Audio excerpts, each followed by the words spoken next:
Assalamualaikum warahmatullahi wabarakatuh. Alhamdulillah rabbil alamin wassalatu wassalamu ala asrofil anbiya'i wal mursalin Sayyidina Muhammadin wa ala alihi wa sahbihi ajma'in.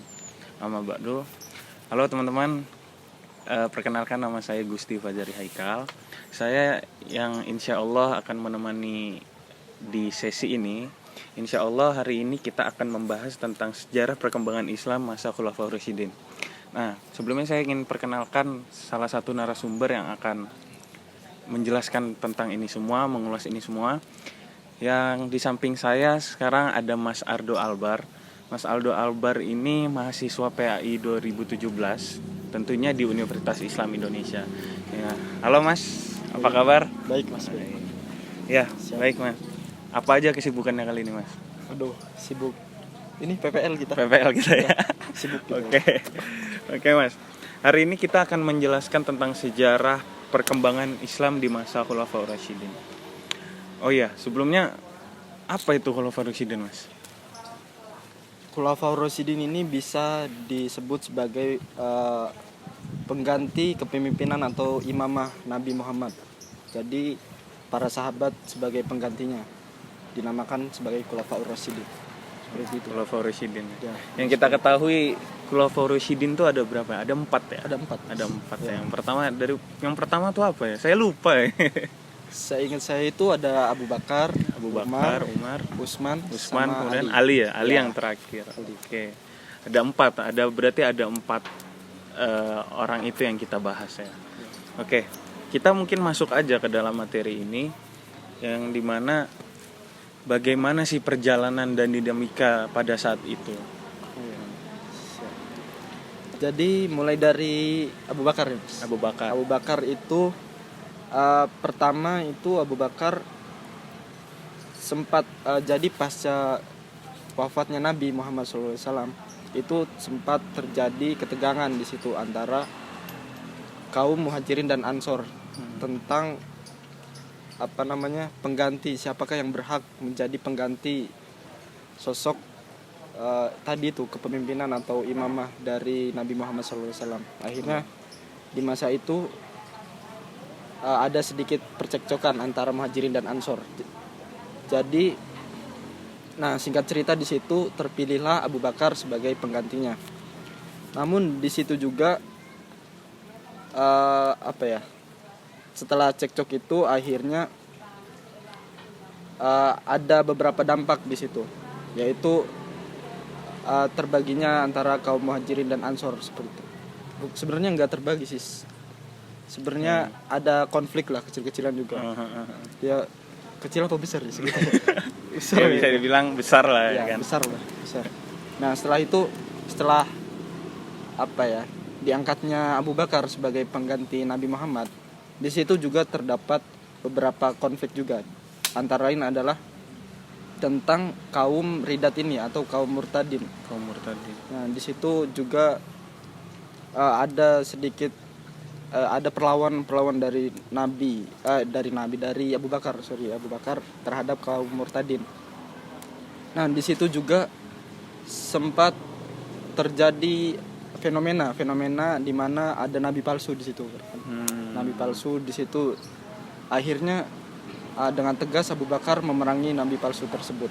Nah, di situ juga mulailah ada inisiatif dari Abu Bakar dan juga pemerintahan Abu Bakar di situ inisiatif memperluas wilayah kekuasaan Islam seperti itu. Lalu yang kedua itu ada Umar.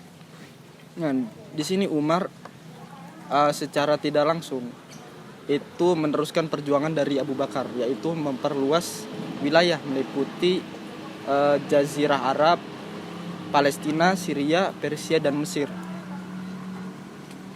Lalu singkat cerita ada kepemimpinan Utsman bin Affan.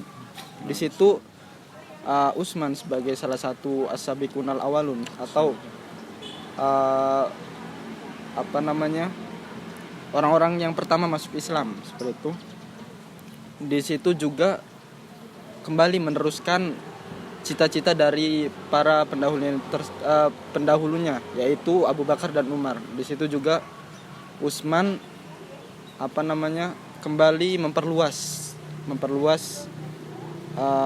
daerah atau memperluas Islam seperti itu. Nah, di situ juga Utsman ini ada terobosan dari Utsman, yaitu antara lain adalah mengatur pembagian air ke kota dan lain-lain. Dan juga di masa Utsman ini itu sebenarnya khalifah-khalifah terdahulu itu sudah berinisiatif bahwa pengumpulan Al-Qur'an. Dulu kan Al-Qur'an itu ditulis oleh sahabat-sahabat mulai dari kertas, batu dan yang lain-lain di sini. Jadi di masa Utsman ini mulai dibentuk semacam panitia dan juga panitia untuk pembukuan Al-Qur'an itu. Nah, di situ. Betul. Dan yang terakhir itu ada Ali. Nah, di masa Ali ini terdapat banyak konflik seperti itu. Terdapat peperangan dan juga di masa Ali juga ada fenomena. Di situ ada fenomena terbentuknya aliran baru. Kayak Syiah. Syiah dan Khawarij di situ. Syiah dan Khawarij. Iya, di situ kan ada Syiah dan Khawarij. Di mana Syiah itu golongan dari para penganut Ali dan yang keluar dari Ali, yaitu Khawarij seperti itu. Khawarij. Seperti itu. Ya. Oke, memang banyak ya dinamika yang sudah berlalu di zaman Rasulullah terutama di dalam masa Khulafaur Rasyidin dalam penyebaran Islam. Gitu ya. Nah, terjadinya banyak konflik itu berarti ada di masa Ali. Berarti ya. Ali. Jadi ada pengkhianatan, terus kemudian peperangan antar saudara muslim pun juga ada di situ ya. Terbunuhnya Ali gitu ya. Iya, Ali dan terbunuhnya Ali pun juga itu terbunuhnya Ali, maksudnya terbunuhnya cucunya Rasulullah. Ya, cucu. Hasan ya? Hasan atau Husain? Hasan kurang atau Husain? Ya begitu. Terbunuhnya karena peperangan antar saudara juga. Ada yang terjadi pengkhianatan di situ ya. Oke, mungkin itu aja yang bisa disampaikan. Atau ada closing statement? Mungkin gitu ya. Oke, baik. Mungkin dari saya pesan buat teman-teman sekalian, tetap mempelajari tentang sejarah-sejarah Islam, terutama yang harus kita pahami yaitu awal-awal perjalanan Islam. Ya, bisa disebut seperti materi kita hari ini, yaitu perjalanan Khulafaur Rasyidin ada 4. Karena cukup kita mempelajari Khulafaur Rasyidin saja kita bisa mengetahui perjalanan awal Islam dari Nabi Muhammad sebagai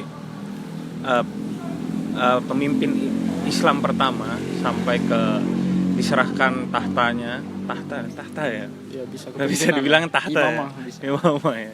Diserahkan ke Abu Bakar. Yang pertama Abu Bakar. Terus berlanjut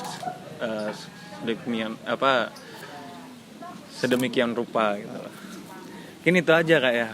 Mungkin dari materi sejarah perkembangan Islam di masa Khulafaur Rasyidin, mungkin yang disampaikan hanya sedikit. Bukan berarti pengetahuan kami hanya sampai di situ, tapi kita di sini sama-sama belajar. Buat teman-teman tetap pantengin web kami, yaitu Rumah Kultur Islam, yang dimana di situ banyak materi-materi yang akan kita share gitu ya. Oke, mungkin itu aja dari kami. Kurang lebihnya mohon maaf. Tetap belajar, semangat belajar meskipun di masa pandemi ini. Begitu Kak ya. Sekian dari kami. Wassalamualaikum warahmatullahi wabarakatuh.